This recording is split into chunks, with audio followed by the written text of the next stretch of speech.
ইতিমধ্যে চ্যাম্পিয়ন ট্রফির prize money প্রকাশ করা হয়েছে। এবার প্রাইজ মানিতে রয়েছে বিশাল চমক। আগের তুলনায় প্রাইজ মানির পরিমাণ অনেক বেড়েছে। কোনো খেলায় না জিতেও রয়েছে কোটি কোটি টাকা পাওয়ার সুযোগ।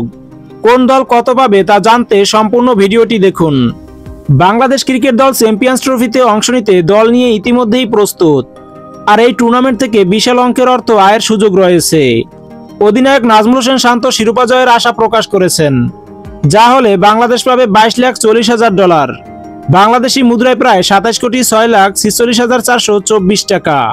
আইসিসি প্রকাশিত নতুন প্রাইজ মানি তালিকা অনুযায়ী ফাইনালে হারলে রানার্স আপ দল পাবে $11,20,000, যা বাংলাদেশি মুদ্রায় প্রায় 13,53,212 টাকা।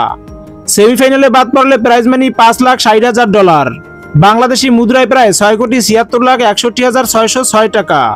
এমনকি গ্রুপ পর্বে প্রতিটি ম্যাচে জয়ের জন্য রয়েছে $34,000, বাংলাদেশি মুদ্রায় প্রায় 41,08,026 টাকা প্রাইজ মানি। পঞ্চম ও ষষ্ঠ স্থান অর্জনকারী দল $3,50,000, বাংলাদেশি মুদ্রায় প্রায় 4,22,88,000 টাকা পাবে। আর সপ্তম ও অষ্টম স্থানে থাকা দল $1,40,000, বাংলাদেশি মুদ্রায় প্রায় 1,69,15,401 টাকা পাবে।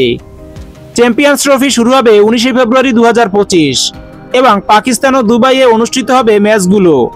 1996 সালের পর এই প্রথমবার আইসিসির কোনো টুর্নামেন্ট আয়োজন করলো পাকিস্তান।